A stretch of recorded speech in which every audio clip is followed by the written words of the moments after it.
All right. So, yeah, so the next program is going to be for teachers, and I'm super excited. Jenna's getting more excited, and I think she's going to be really excited for the next program because we're doing some big programs in starting in January for weight loss, for emotional wellness, and then, of course, the Ayurvedic stuff. So, cool stuff coming up based off of jumping off of you guys' points. So, you guys made it possible for us to be able to kind of test out some of the things that we were using to be able to promote and to be able to practice how we get lecture material out. But I've decided I'm going to keep everything on the website. I just think that the classroom isn't working as well as I had hoped.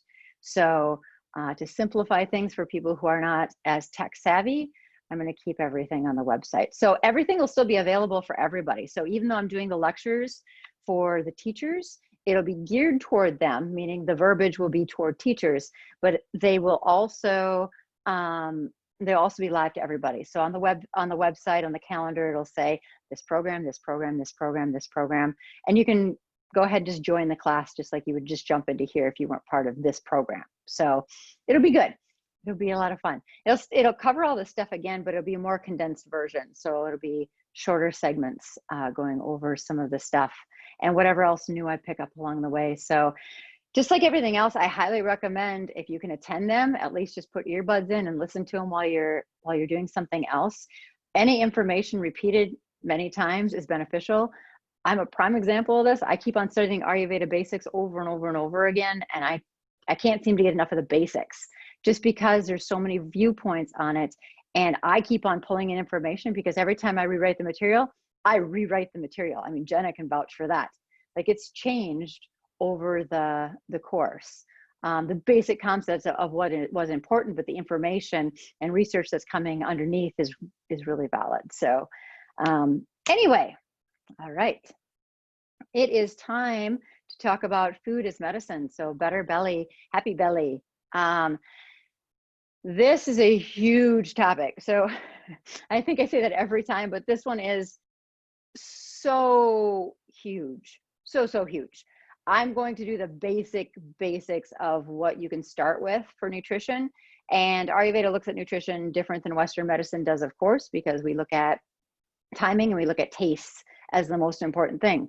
So dosha and constitution stuff, that's is all relative once you're well practiced in the other things, because if you're not eating at the right time and you're not getting the taste in, the 6 tastes in, then it doesn't matter what you eat. It's really not going to make a difference. So true digestion takes a little more work than just stuffing food in your face whenever you want to. And I will explain in great detail about that, but Jenna's going to start us with a meditation. So Jenna, you're on. All right, so find a comfortable seat. Close your eyes and start to settle in. Palms face down on your knees for just a little bit of grounding. And come home to your breath.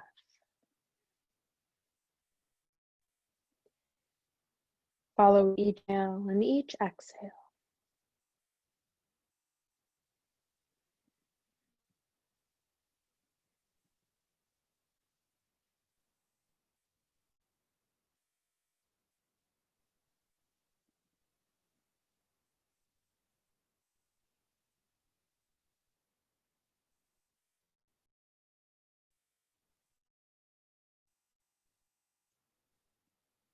Bring to your mind's eye your last meal that you ate.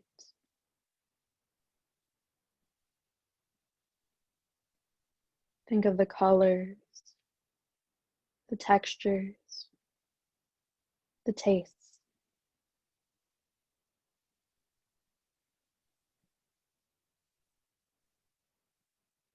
Think of the environment that you ate in.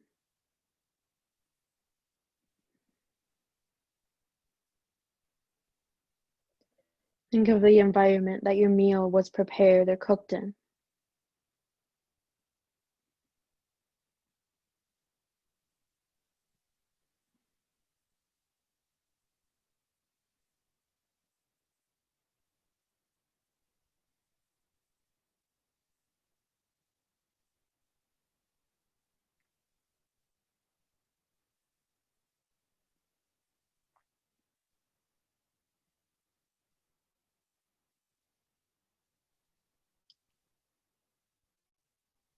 Now bring to your mind your thoughts and your feelings after you just ate that meal.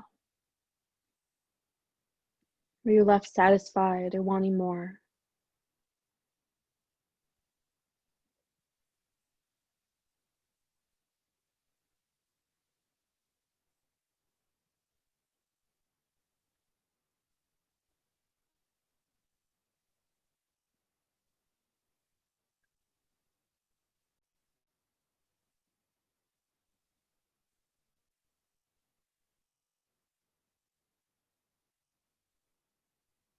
And now moving forward to tonight, what do you wish to learn on this lecture about your meals and the tastes?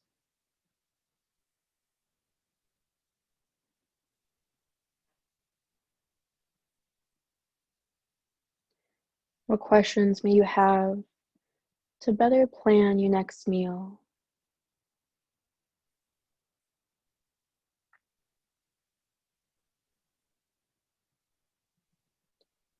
What do you wish to change about your eating lifestyle or habits?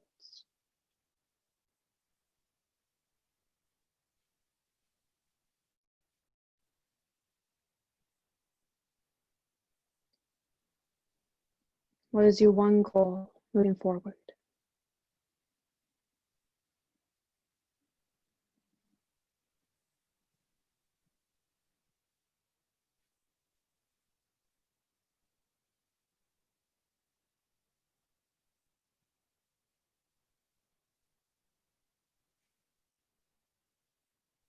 Now consider your goal and intention already done.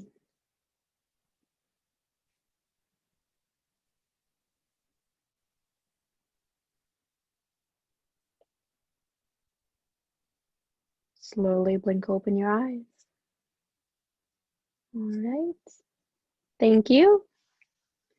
Thank you, Jenna. Okay, hold on. We got one more that jumped in.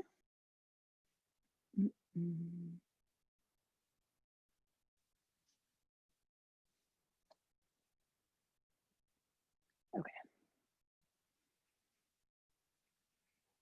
All right. So, food as medicine. So, when diet is wrong, medicine is of no use. When diet is correct, medicine is of no need. So this is an ancient Ayurvedic proverb that Ayurveds live by. So we believe that food is the ultimate medicine. If you're going to eat poorly, there's no amount of medicine that will help you. But if you eat right, in most cases, you're going to feel significantly better. So we'll go to the basics of what this is around some of the topics that we've covered previous to this. So talking about sleep and exercise, they all play a part. And sleep, of course, is the foundation for everything. And I'd say nutrition and exercise would be right next to that. All right, so some of the topics we'll cover is eating two to three meals a day, and I'll define the difference between that. Same time, you want to fast about 12 to 16 hours after your last meal, and then to break your fast in the morning. Small meal in the morning, noon meal is the largest meal, and then small meal in the evening.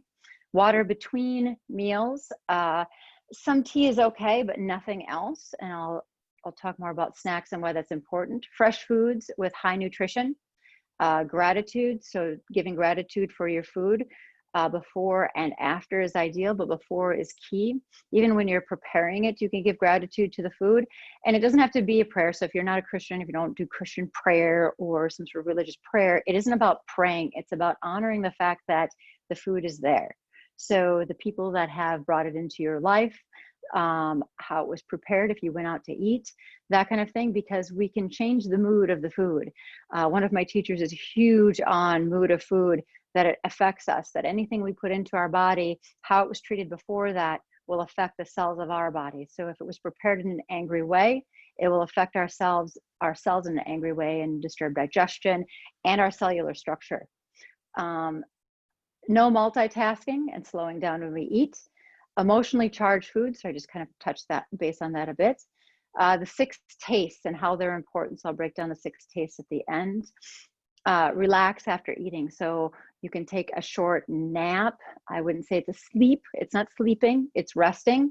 So 5 to 15 minutes, or going for a walk. I'm usually a walker after I eat, or I'll go do chicken chores or something like that. Food combinations. So Ayurveda is huge on food combinations and poor food combinations and why they cause digestive distress. So a lot of people who think they're allergic to certain kind of foods, it could be because the food combination is poor and it's not the individual food itself. Food for each dosha. So we won't talk as much about the doshas just because, again, it's another whole series of lectures is talking about the doshas and especially nutrition. But we'll talk a little time of life, time of year, time of day, and the importance of that. And then eating in your ecosystem.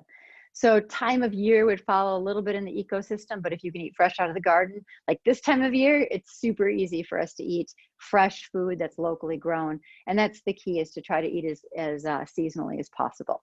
Okay, so we have a lot of information to cover. The basics to be satisfied after eating your food. So you want your palate to be satisfied and you want your body to be satisfied. So that feeling of a little bit of fullness, but you don't want to be completely full. One of my teachers says a third, a third, a third. So a third food, a third liquid. So that could be digestive liquid. A lot of foods you can have a liquid, especially if you chew it. Not a lot of people chew. I'm sure we all know these people that just stuff food in their mouth as fast as they can and they just swallow it. I know a lot of people like that. My family is one of them.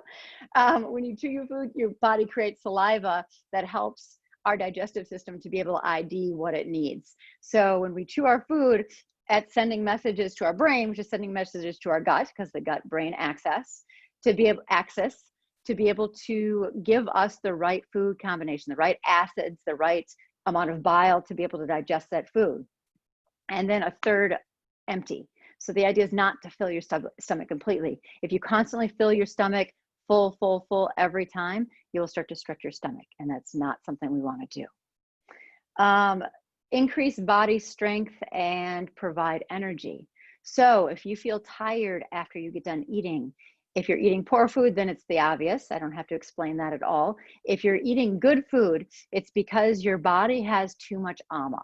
So ama is undigested byproduct of usually food, but it can be mental, emotional, it can be stress, it can be environmental. So all of the things we've talked about can contribute to that. Wrong exercise at the wrong time, sleep at the wrong time, or sleeping too much or too little can all contribute to ama in our body. And ama is in the digestive system.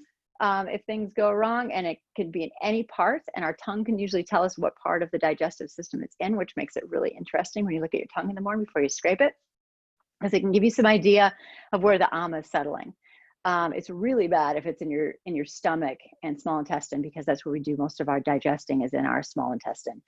Colon's fairly common, although it shouldn't be.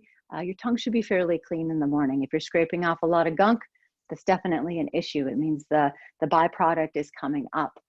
Signs of ama. So signs of ama, clogged channels of the body. So congested lymph, sinus congestion, constipation, fibroids and cysts. So those are all signs of ama in the body.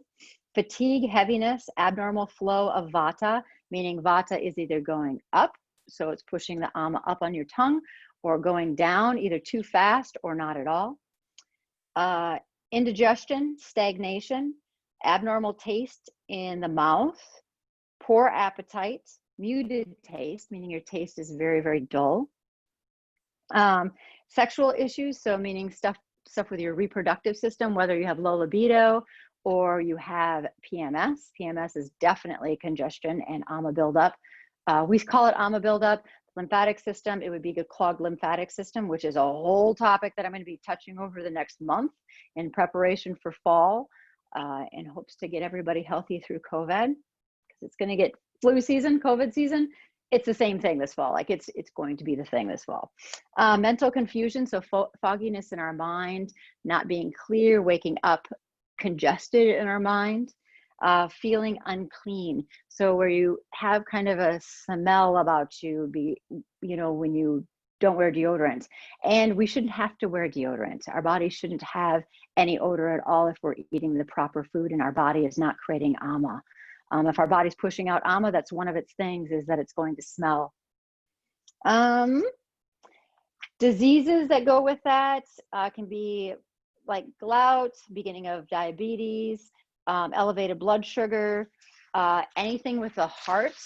So any issues with your heart conditions, depression, anxiety, rheumatoid arthritis, gallstones, kidney stones, bile, improper use of bile. The bile isn't working properly, tumors, bacteria infection, fevers, glaucoma. So there's a lot of things that happen when our body gets congested with ama.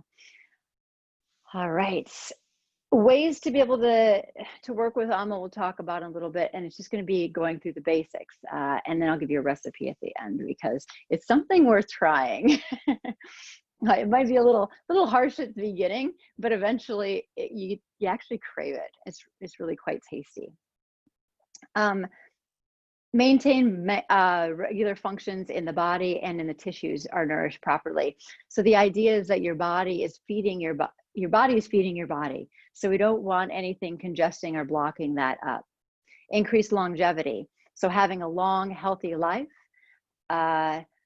Longevity means that you have a healthy life, meaning you're not sick when you're in your 50s or 60s or 70s or 80s, and your body breaks down naturally versus overuse from exercise, not getting enough sleep. And then, of course, if you're not properly bringing nutrition into your body, then your body won't have longevity anyway. And nutrition is important, but the most important is the timing first, because if you can take it all the nutrients and supplements and all that kind of stuff. And if you've got so much ama in your body because you're eating at all the wrong times and because things are so crazy in your life and you're not balancing that out, then the proper foods aren't going to make the amount of difference that you want to see. Okay, eating while hot and unctuous, so liquid forming, juicy versus dry and cold. So Ayurveda is huge on eating warm foods, drinking warm liquids. We're not a big fan of eating anything that's cold. If it's cold, room temperature is considered cool for us. Suitable portion size.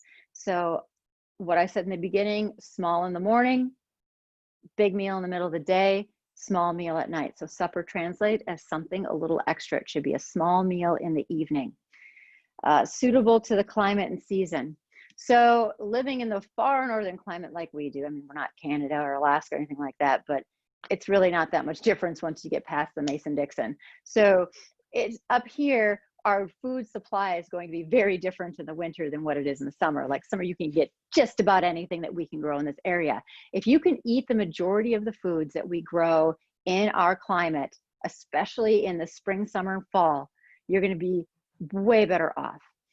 Winter, you can fudge a little bit, and I'll have seasonal courses throughout the year this year. So I'll have one for the fall, I'm prepping for the fall, and then we'll have one in the winter, we'll have one in the spring, and in the summer talking about how to hone into those foods again and eat the right foods at the right time. All right, suitable time of day. So the time of day is important. Eating between 8:30 and 9:30 in the morning is ideal. You can eat earlier than that, especially if you've already got your exercise and your movement in for the morning, that you get up at an early enough time. So that all depends on what your routine is in the morning. I have the bulk of my working out in the morning, so I tend to eat before my 9:30 class. So I'm eating at about 8:30 on most days. And I like to keep it fairly close to that. And I'm tightening that up as I'm realizing the importance of it as I age and as I study more. It's like, okay, I can see why this is important and why I need to keep it really to a pretty specific time. Eating our noon meal at noon. So choose a time between 11:30 and 1 that can be very, very consistent. Once in a while being off schedule isn't so bad, but when you're doing it consistently, you throw off all your other digestive hormones, which we will get to in a little bit. In the evening, eating before 6 is ideal. 7 o'clock at the latest. Once you get much past that, you're bumping into affecting your sleep and your melatonin production.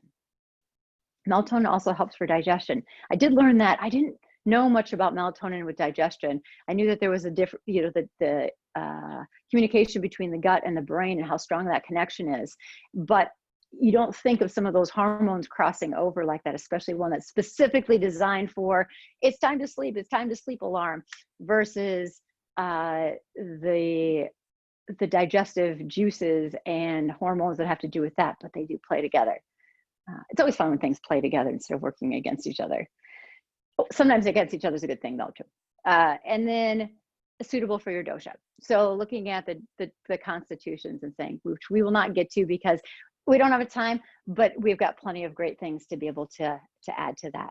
So things that weaken your digestive system, mixing healthy and unhealthy foods. So if you're having a really healthy, nutritious soup or stew, and then you throw some French fries in with that, probably not the best food combination because it's going to create a lot of in our body. Overeating or undereating. So eating meals that are too much, too heavy, too rich, most of the time of the year is not going to be good. In the wintertime, eating heavier foods is ideal because it helps to calm the air and ether qualities of vata, so it helps to ground us. But in the summertime, we should be eating lighter foods. Our digestive system is not equipped to digest well in the summertime. And some of us more so than others struggle in the summertime with digestion. We don't notice it as much because it's going to come up as gas, bloating, acid reflux are usually the top three. But it does happen. Undereating, so not eating enough food, and especially not eating enough food at the right times, like eating that large meal in the middle of the day. And that's when you can take a little more risks with what you're eating because your digestive system is going to be at its peak. Imbalance in taste, so not getting all the 6 tastes in your food. So it's not too hard to get all 6 tastes, and I can talk a little bit about, I'll talk about the 6 tastes now just because they're pretty interesting. So we all know that we have different spots in our tongue, right? That tastes. So in Ayurveda, we look at the tongue as part of our IDing process. So we look at people's tongues to see what they look like, what the coating is, what the textures, if there are cracks, if there's lines, if there's creases, if there's dimples on the sides, if there's any color discoloration. I saw a young child with a black tongue. That's usually not a really good sign. In Western medicine, they probably freak out. Eastern medicine is like, oh, vata too high. So we look at it as, okay, that's easy. And what I did with him is I introduced some heavier foods and he had to eat at certain times. It went away within a week. It was that quick. But kids respond really, really quickly when you can say, okay, just tweak this. Adults tend to be more resilient because we're very attached to our food, whether it be mental, emotional, or that we just have no comprehension of food. So we have the taste. We have salty in the back, and then bitter, sweet at the tip, pungent in the first part of the center, bitter across the center kind of back of the tongue, and then astringent in the far back. So right at our gag reflex is the astringent part. Okay, so when we think of foods, we think of sweet, sour, salty, pungent, astringent, bitter. So those are the tastes that we need to have in our diet. The foods that are, sweet's pretty easy because most fruits are sweet. So sweet fruits, vegetables like beets and carrots, cucumbers, olives, sweet potatoes, very, very obvious sweet foods. Grains would be corn, wheat, rice, beans, garbanzo beans, most of the beans, the mung beans especially are going to be on the sweeter taste. Nuts and seeds, so almonds, cashews, obviously, they're very sweet. And then dairy, ghee, milk, eggs. So these sweetening qualities help to ground and nourish us. Sweet is a very, very nourishing thing, but we're not talking about sweet as sugar. We're talking about sweet as the taste of sweet. Meats, all sweeteners obviously are sweet. So those are the things we want to look at is when we talk about sweet foods, we're not necessarily talking about sugar. Sugar is like the worst thing because that's going to cause in our body so fast and inflammation. So if you want to put your body in an inflammatory state, quickest way is to eat sugar. And sugar comes in a lot of different forms, including in a lot of our foods. Has anybody ever been on like a diet, a Western diet, and you look at the nutrition and the number one ingredient is like sugar? Like that first thing is sugar, or like 3 things down is sugar. Corn syrup, high fructose corn syrup. Like, this stuff is insane. And what it does is it completely blocks down, it shuts down even some of the systems, where stuff like honey and maple syrup and then eating sweeter foods actually nourishes our other more subtle systems, because it's the one that's going to trickle all the way down to our reproductive system and our ojas, our vitality of life. So working all the way down into that. So sour taste, I'm sure we can think of some sours, right? Lemon, limes, grapefruit, obvious. And then of course you have the pickled things. So pickles and tomatoes are considered sour depending on the tomato. I've got some tomatoes that are pretty sweet. So some of the heirlooms are going to cross over, but mostly they're considered to be on the sour side because their constitution is a little bit sour. Eggs and dairy would be butter, cheese, sour cream, and yogurt because they're on the fermented side. Other would be obviously vinegar, most fermented foods and alcohol. Spices and flavoring, lemon juice, garlic. Garlic would be considered, garlic kind of goes over in a couple, but it can be considered on the sour side. And if you've ever tasted raw garlic, like, it definitely has a very significant taste, versus cooked garlic tastes much, much better. It actually changes as it cooks. So garlic's one of those things that it's very, very intense when you taste it. It's sour and bitter, but when you cook it, it's very, very sweet. And it does the same thing in our body. So we call it a post-digestive effect. So in Ayurveda, we have 6 tastes, but we only have 3 post-digestive effects. So the way that it goes through the system, it digests differently and creates something different. It's just like some of the foods that are acidic on the external world, and when we bring them into our body, they become alkalining. Lemons is one of them. So I would drink lemon water in the morning, is because lemons actually turn into an alkalining agent in our body once we take it in, once we get it past our teeth. So that's why we don't want to drink too much lemon water throughout the day, is because it can eat away at your teeth and gums. But if you do it first thing in the morning, then you're taking it into your body and it's actually creating an alkalining effect. And there's quite a few fruits and vegetables that do that. That's really surprising to me, because you think of lemons, it's definitely an acid. It's not in our body. So that's the post-digestive effect that takes place in that. All right, salty foods, celery, seaweed, cottage cheese, tuna is considered a salty, obviously. And then seaweeds, of course, would fall in there. Lots of different seaweeds. Table salt, rock salt, soy sauce, tamari, that kind of thing. So those would be the salty tastes. Pungent tastes, chilies, garlic, leeks, onions, kohlrabi, mustard, greens, radishes, turnips, and raw spinach.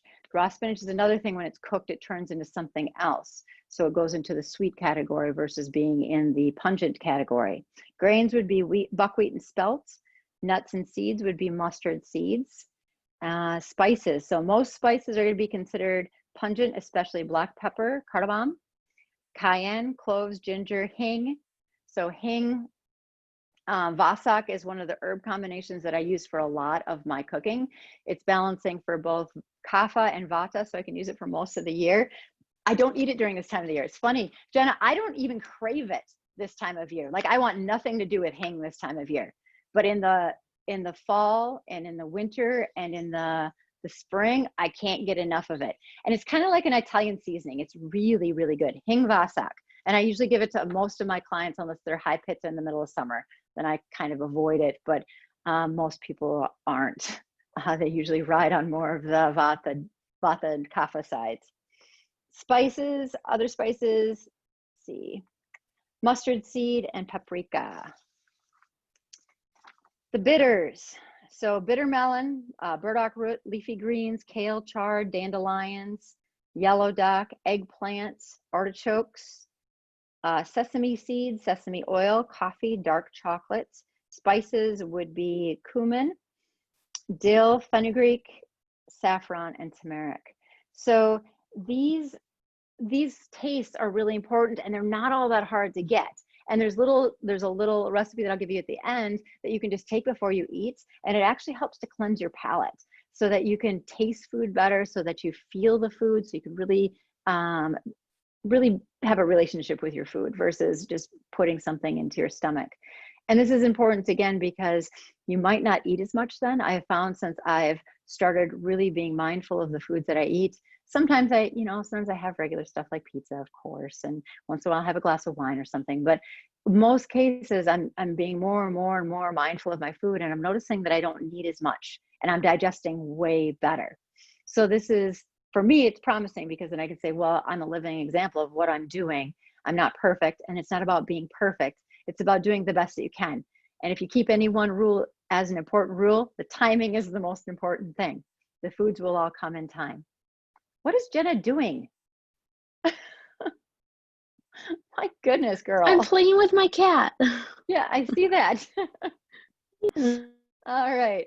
So then we'll go to eating all the tastes is important. So if you're not taking in all the tastes and not overindulging in certain tastes. So in the United States and now in other countries, they're having the McDiet, sweet, sour, salty. So they have mastered balancing vata, sweet, sour, salty. So if you think about it, the McDiet, if you get a McDonald's burger with fries, you're getting salty, you're getting sweet with like the ketchups, and the meat would be considered sweet. And then sour would be the dill pickles, and the ketchup could fall in that category too. Bun would be sweet. So if you're eating that kind of food, it is very balancing in a sense for the body, because it does create happiness in the subtle bodies. So people get satisfied because they have that feeling of satisfaction because they're getting sweet, sour, salty, which is balancing for vata dosha. But the gut rot you get afterwards is not the byproduct you want. So the post-digestive effect is not as pretty as the pre. I can't remember the last time I had any of that. So making sure that you're getting balance in the food, and a lot of what we lack is pungent and astringent. So getting those more leafy greens and some of the spices in our diet. And as Minnesotans, our major spices are salt and pepper, and experimenting a little bit and encouraging people around you to experiment, or just taking in different spices like cumin, coriander, and fennel. You pretty much cover it if you get those three in. So a really good drink even to take in before meals or even during your meals is to make a little CCFT, cumin, coriander, and fennel. Same amount of each. Steep it in hot water. I usually put it in like a press, so a coffee press, and drink that before your meals. It helps to create digestion.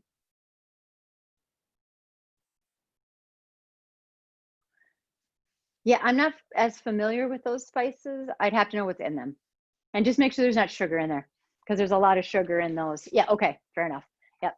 So yeah, that's a good spice blend. I mean, spices are spices. And a lot of people think, that you have to have these specific spices. Like, no, there's still categories. There just are the ones that are just super simple to get in, like cumin, coriander, fennel. You can get them anywhere.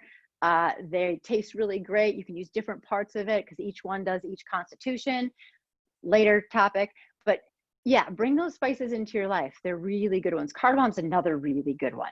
If you're going to add anything to your coffee, or if you're going to add anything that's on the sweeter end, cardamom adds a lot to it. And the digestive effects from cardamom is really great.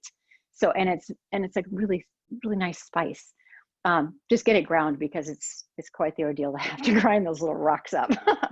They're a little intense. Food that is not local. So when you're eating foods that are not local, meaning that you're eating a lot of foods out of season. Local nowadays is a matter of perspective. So sometimes in Ayurveda, they say within the country. It's like, well, we can pretty much get anything that grows in this country. So it'd be more specific to how can you focus on the seasons and eat as seasonally as possible. And in Ayurveda, we talk a lot about the 70-30 rule. So 70% of the time, if you're eating healthy, if you're eating balanced, if you're eating the 6 tastes, you're going to feel really good. The 30% is when you have that glass of wine or that piece of chocolate or cake or something like that, that's for that special time. So knowing how to balance out that 70-30 rule. Again, food timing is the most important thing. And Western medicine is slowly figuring this out. Jen and I were talking before class about this, is that the timing has been researched, it's been researched enough to be able to say, yes, these are valid points now. One of the research that was done was with a group of women, and they were told to eat 3 meals a day. They were calorie cut because they were overweight or obese, and they had underlying health issues. So they had diabetes, digestive distress, that kind of stuff. So what they did is they restricted their calories, didn't focus specifically on foods, but they had them eat a large breakfast, noon meal, and a small dinner or supper. And then the other group, they had eating a small breakfast and then got larger through the rest of the day. And what they found is that the women who ate in the morning, the larger meal, and then ate the smallest meal at the end of the day, lost weight, their diabetes and other health conditions started to go away. That's huge, especially for us Ayurveds, although we would never recommend that breakfast be the largest meal of the day. It's always the noon meal. But that just says that that is really important to be able to have that timing correct. So eating poor quality food. So making sure the quality of your food is good. Eating all raw food is not the best thing for you.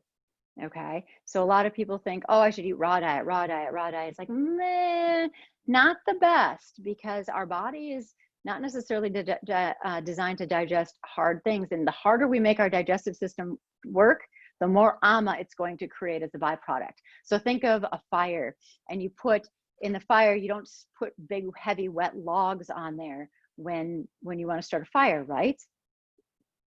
I can use a little nod out of this one. Okay, thank you. You start with small things, small twigs that are dry, and then work up toward bigger logs. And if you burn wet stuff, then you have to burn it, but you try to stay away from it. Same thing with food. If we're sticking a bunch of stuff on there that does not help our digestion, like cold, damp, wet stuff, we're going to extinguish our fire. If our body has to work hard at digesting, it pulls all of its energy from everywhere else to be able to digest the food. That's why we want to take the risks higher in the middle of the day, because our digestive system is at the pitta time. So we have that fire element working with our system versus fighting it. In the evening, what we got working with? We're working with pitta. With kapha. So kapha is not the best time to digest food, because the element of kapha is heavy, wet, and damp. So we don't want to create more heavy, wet, and dampness in our body at those times. So we want to keep that noon meal the heaviest, and we want to increase the quality of our food as we get more knowledgeable about what we should eat.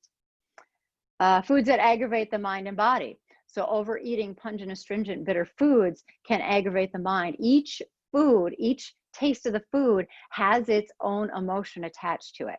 Another whole subject. It's huge, and it's really fun and interesting.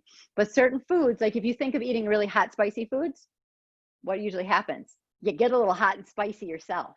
Like there's going to be more sass coming out of you. Versus if you eat sweet foods, more than likely it's going to bring a little sweetness back into your life. So if you're feeling super like B-wordish, eat a little sweetness. So what do you usually grab? Chocolate. Chocolate's not sweet. Chocolate's bitter. So pay attention to what you grab when you're trying to alter your mood too, because food has its own mood. Snickers, chocolate, and salt. So both of them are pitta aggravating. Yeah, I love Snickers. When I ran ultra marathons, that's what I ate as my like get by food, because it was so easy to take in. Oh, that's funny. When digestion is poor. So for some of us, if we struggle with digestion, working on timing and working on the food, but also making sure that your digestive fire is proper. So if you're getting in the sixth taste and you're working on, and you take the little drink that I'm going to recommend at the end, you drink some CCFT, that's going to help kindle your Agni. So if your digestive system is really clogged with ama, so with that goop, with the undigested material, you want to make sure that you're building that fire back up. And it's got to be a slow process. Otherwise the heat just goes straight up into your head. And then if you're a woman of a certain age, even if you're not, in my 30s, I had the worst hot flashes, like night sweat hot flashes, than I've ever seen from anybody. So it was at that time. And so I was eating spicy food, I was eating heavy foods at night and stuff like that. So I can see how that would contribute to that, because I changed some things and then it went away. Eating foods that are that don't work together. So some of the food combinations that need to be considered, we'll just say that. So beans, they do not complement well with fruits, especially fruits, milk, cheese, yogurt, eggs, meat, and fish. Dairy, depends on the type of dairy. So ghee in Western medicine is considered a dairy. In Ayurveda, we do not consider ghee a dairy. Butter and ghee.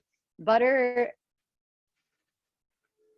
is not usually combined with other foods, but we use ghee a lot for our cooking. So we want to keep ghee as an important staple in our cooking if you're going to cook things. Cheese, with fruit, beans, eggs, milk, yogurt, and hot drinks. Milk, you want to keep away from most fruits and especially bananas. It pretty much becomes, call it a digestive wine in your digestive system. Yogurt shouldn't be eaten with fruit, beans, milk, cheese, eggs, meat, fish, nightshades, or hot drinks. Because again, it becomes acidic in our body. It causes inflammation in our digestive system. There's other terminology that goes around it, but there's a lot to cover. Eggs shouldn't be eaten with milk, cheese, yogurt, fruit, especially melons, beans, khichdi, potatoes, meat, and fish. Fruit should be eaten by itself in most cases. There are some, it depends, especially when fruit is cooked. So if you're making like an oatmeal and you're putting some raspberries in it, that's not going to be as bad. But if you're eating them raw, you're going to have digestive distress, or it's going to cause bloating or acid reflux. Yeah, they're horrible for you. So yeah, really. Yeah. She just asked if the fruit and cheese dessert platters are, good, basically. No, they're not. They're crossing two things. Fruit really needs to be taken alone. This is the one thing that does depend with fruit. So if in the morning you have a smoothie, for instance, there are vegetables and fruits that cross over. So avocado is a fruit that crosses over, tomatoes cross over, and greens cross over. Meaning you can have an apple, mango, avocado with greens in it, and you're still within the frame of legal Ayurveda as far as a smoothie goes, as long as you don't add ice to it. So looking at the combinations is important. And if you have questions, just ask me, because it's confusing. It's even confusing for me because I have to look at the list too, because it's like I have to redial and recalibrate, because a lot of things we eat, we're putting poor food combinations together. And people wonder why they have digestive issues, because so many people are like, oh, I'm allergic to gluten, I'm allergic to this. I'm like, is it really the gluten? Or is it the fact that you're eating a cheese pizza with gluten, and cheese and grain shouldn't go together? Like, is it that? So it's looking at the bigger picture of it. What is really causing the issue here? And one of my teachers is huge. He wrote an article called Eat Wheat. It's Dr. John Juilliard. He talks about eating wheat and the importance of eating wheat and dairy and gluten, and why we have to, because if our digestive system is that poor that we can't digest that food, then there's a whole lymphatic congestion going on. And he is big on it. It's not, doesn't mean you're going to overeat. So Americans overeat and overindulge in dairy and gluten. I mean, that's a whole different thing. But if you're eating the right portion sizes at the right time of year, because every time of year has different food recommendations, that you need those harder things to digest, not to tax your digestive system, but to make sure it's working properly. It's a good test. A few months ago, I was having problems with gluten. I'm like, this is a really bad sign. I don't want to stop eating gluten just because my body thinks it is. And I'm like, so I stopped it for a bit and I recalibrated my digestive system. I looked at it, I'm like, what am I doing here that could be causing this digestive distress when I take in gluten? Sure enough, I started doing a lymphatic protocol, which I'm creating right now. Night and day difference. Now I just make sure that I'm eating the right times of day. I'm eating the right kinds of food at the right times of day, and the best combinations I possibly can. I'm by far not perfect, but I do have the benefit of having a really strong digestive system. That's why it bothered me so much when I was having issues with any sort of gluten whatsoever. But since I did my lymphatic protocol, like, no problems at all. Not that I'm trying to challenge it, but I'm trying to be mindful of my digestive system. Lemons shouldn't be taken in with cucumbers, tomatoes, milk, yogurt, Limes can be used as a substitute for cucumbers and tomatoes. So if you're making a cucumber tomato salad, don't use lemon, use lime instead. They have a little different constitution to them. Melons, nothing should ever be eaten with melons other than melon.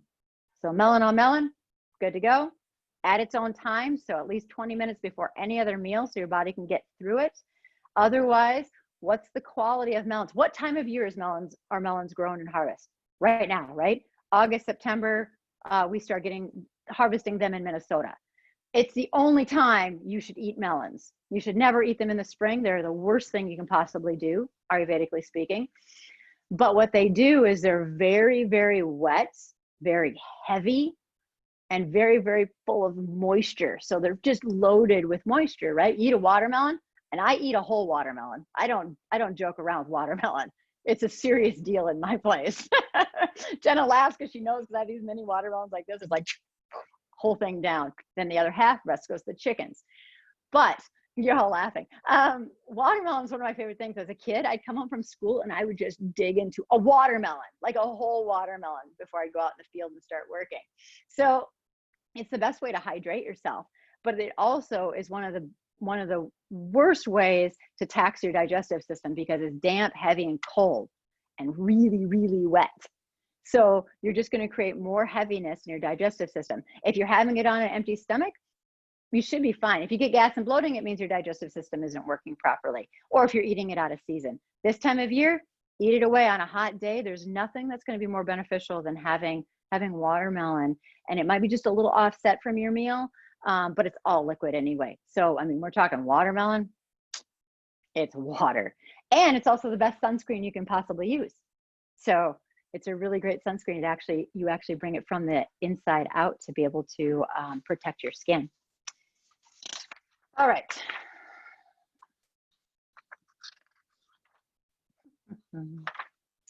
Jenna, it's about your time, huh?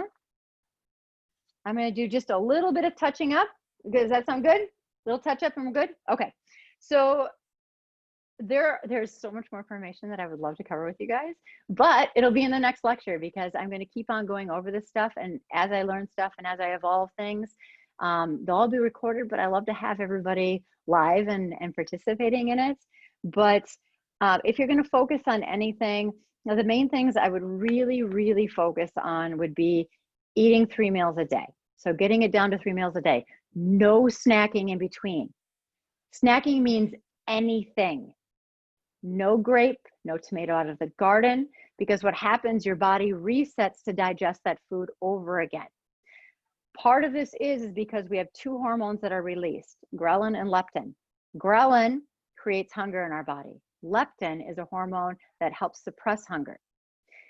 There has been studies around ghrelin and leptin that are pretty important with obese people. So they found that obese people actually had high levels of leptin. Okay, and you would think that they wouldn't have any leptin in their body whatsoever because they just eat and get overweight, eat more food. But what's happening is they have leptin resistance, which is similar to glucose resistance. So their body is not IDing the leptin as a necessity in their body. So what's happening is they just keep on eating and eating and eating and eating and gaining weight, and their leptin that's being released to tell them not to eat doesn't exist. So it exists in their bloodstream, but it doesn't exist in their brain to tell them to shut off eating. So this is why it's important to eat at the same time so your body knows, hey, I'm going to eat at 8:30 in the morning. I'm going to create ghrelin, which will send signals to my brain, the gut-brain axis, and it will help me to release the right chemicals, so the right hormones, the right amount of bile, the right amount of gastric acids, not too much, not too little, to be able to digest the food. And then when you get done eating, leptin kicks in so that you don't have to eat. Once you eat again, your body thinks, oh, I'm supposed to have another meal now, and starts to get used to that. And we want to give our digestive system a break. If we don't give our digestive system a break, then our digestive system can't completely do its job, and stuff just stays stagnant in certain areas. The next thing would be to make sure that you're drinking only water between meals. My protocol for the lymphatic protocol is really focused on drinking hot sips during the day. So all day long you drink hot water. We're talking really pretty hot water. And the idea is it helps to melt stuff out of the lymphatic system. And yes, it does work. It's pretty amazing. For the lymphatic protocol, we only do it for a couple weeks, because the idea is you want to do it and then you kind of go back to normal as far as drinking water, but only drinking water between meals because you want to stay hydrated. And you want to make sure also that you're not diluting your stomach acids or digesting any other food. And then enjoying the 6 tastes. So making sure that you're getting the 6 tastes. Oh, recipe really quick. I don't want to forget about that. So the recipe is, it's a ginger drink. So 2 teaspoon grated ginger, 4 to 5 teaspoon honey, sucanat, or date sugar. 1/4 teaspoon Himalayan salt.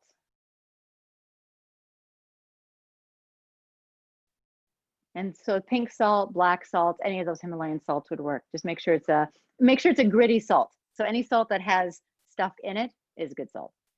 1/4 teaspoon black pepper and 2 teaspoons lemon juice. So you will get the 5 tastes in there because ginger crosses over into a couple categories. You put it in a glass container, mix well. It lasts for about a month. You take about 1/4 of a teaspoon. I recommend the lemon water in the morning. One of my teachers says take it first thing in the morning. I'd recommend taking it before meals if you're having issues digesting food. So take it before your meal. If it's too potent for you, you can mix it with a little hot water or a little bit of water to be able to dilute it. Be mindful of the honey. So if you're using honey, make sure that your water isn't too hot. And then, yeah, that's it.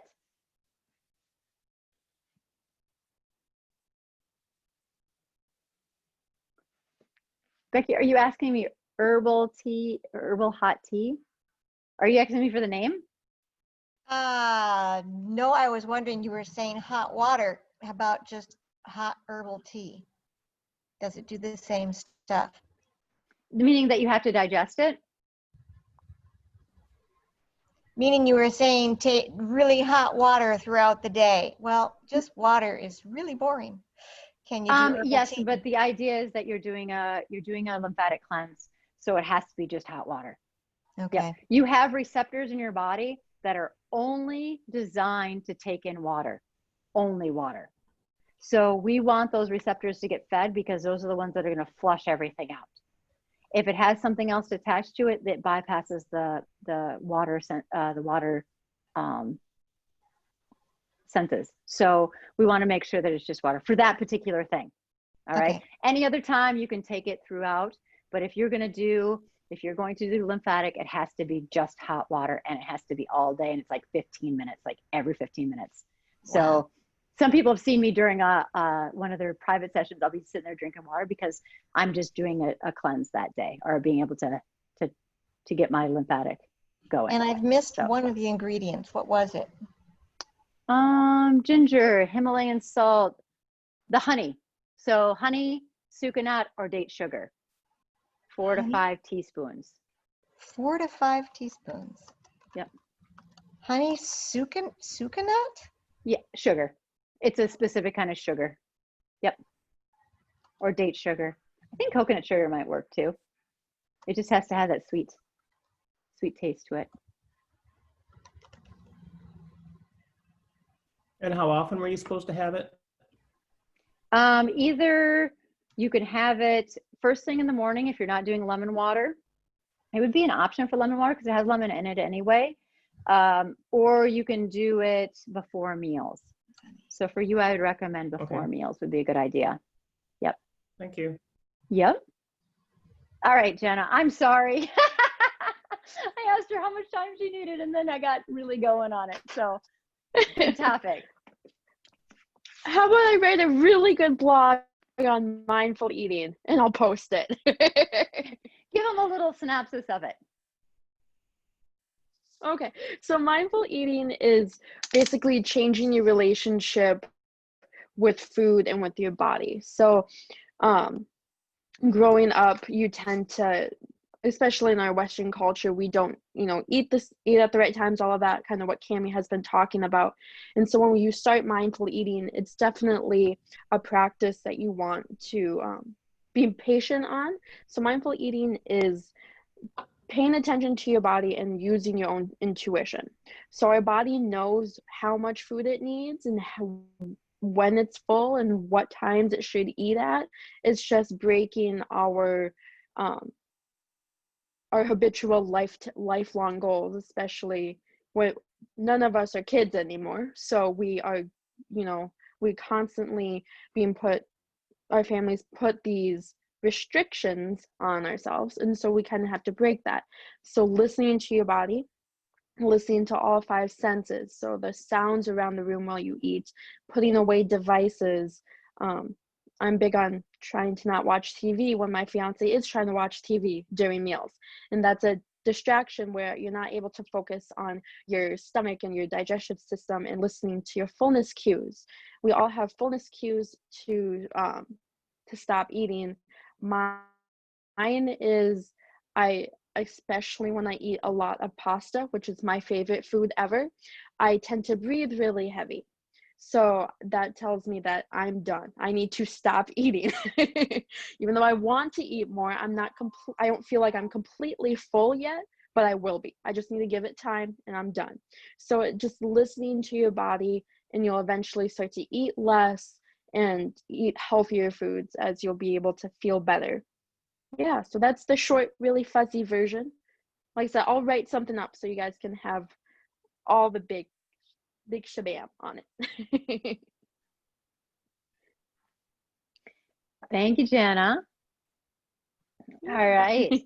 So as you can see, all this Ayurveda stuff is pretty big. And every time I talk about it, I always bring different information in. So I would love to have you guys participate in more. I've got a bunch of things set up. I'm going to take next week off. I was going to have the lymphatic one next week, but I ran into a bunch of glitches this week with some personal stuff and getting everything else out of the studio and stuff. So I want to make sure that I have some time to get some more advertising around it and get more people involved, because it's fun to be able to share and get things rolling and people on a different mindset and to learn about Ayurveda. And I've tried to keep things pretty simple Ayurveda, because there's really things can get really complex when you start talking about the food combinations and that kind of thing. Gets really, really complex. But we work on little bits at a time. And one of my teachers, one of my Ayurvedic teachers, she was amazing, Dr. Rosie. She was at the Kripalu Institute when I was taking classes there. And she would always say, slowly and slowly. That was her thing. Slowly and slowly. She was a little Indian woman. Slowly and slowly. So everything you do, think slowly and slowly. And that's what I always say to myself when I get frustrated with something that I ate or I had a beer. And I'm just like, jeepers, Cami, you know better. You don't feel good the next day, or you feel cloudy. Like slowly and slowly. Like you're still learning too. So for me, I've been already practicing this for 12-ish years. And I'm still, working on things that have been ingrained in me for most of my life, like eating very, very late. I worked from eating at 10 o'clock to working at 8 o'clock. And then I'm getting up to, I was getting up to like 7. And now I'm reconsidering it after doing this lecture and doing more research around it, that I need to be eating before 6 o'clock. So I'm thinking that 5 to 6 o'clock time. And as winter comes in, then I'm able to go for a walk afterwards and collect my thoughts. And I can still do a little bit of stuff in the house after that, and not working all the way up until 6 o'clock. So just reconsidering what's important. And I don't want to have the health conditions. I work with so many people that have very serious health conditions, and I feel for them. And I don't want to be in that case. I would rather be a living example of how to be healthy than a living example that's a statistic of not. So we all have that choice. And you guys, it's not that hard. Just take one step at a time. And if it's something that you have questions about, please ask me. I'm here. So just ask me the questions and I will get back to you with the information as quickly as I can, or as clearly as I can. Okay. If not, I'll set up something like this and say, hey, we're going to talk about this topic because it's coming up a lot. And if you want to hear any topics on anything, we're putting together the schedule. So we would love to hear what you would love to hear about, because I love doing this stuff. All right. Any questions?